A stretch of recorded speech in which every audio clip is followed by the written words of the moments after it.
Bwana, hii ni Keko Brand, tupo mtaa wa Molemo hapa. Tumekutana na mama yetu hapa mjumbe, tumehoji kuhusu mradi wa usafishaji wa mtaa wa Molemo na kata ya Keko kwa ujumla. Mama, habari yako? Salama. Unaitwa nani mama, labda nikufahamu kidogo? Naitwa Lema Swedi. Ndio, ni wa mtaa wa Molemo? Ndio. Sawa. Bwana, leo kuna mradi hapa wa HUDEF unahusiana na nadhani ni usafishaji wa mtaa wenu wa Molemo. Ni nini nia na madhumuni ya kuanzisha mradi huu hasa? Kwa ajili ya kuweka mazingira safi na salama. Mazingira safi na salama.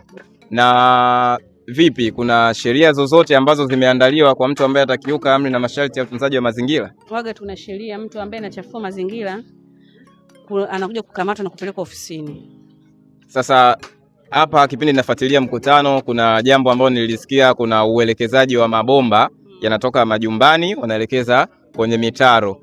Ili swala tutaweza kulidhibiti kwa njia zipi mamangu? Ili linadhibitiwa kwa sababu kama kuna mwenye nyumba ambaye ameelekeza bomba kwenye mfereji, na maana waga anaitwa ofisini, anaitwa barua, anaitwa kwa ajili ya kufanya marekebisho. Mama, kuna changamoto zozote ambazo umekutana nazo katika ufanyaji wa usafi? Labda kuna watu walikiuka, wengine wabishi? Ndio, watu hawajataka kutoka kuonyesha ushirikiano katika kufanya usafi.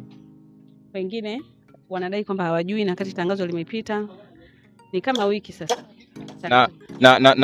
Na tunawaambiaje ambao leo kwenye mkutano wa kufika na kushiriki? Wasiposhiriki katika zoezi la kufanya usafi, na maana sheria itachukua mkondo wake. Sheria itachukua mkondo wake. Ndio.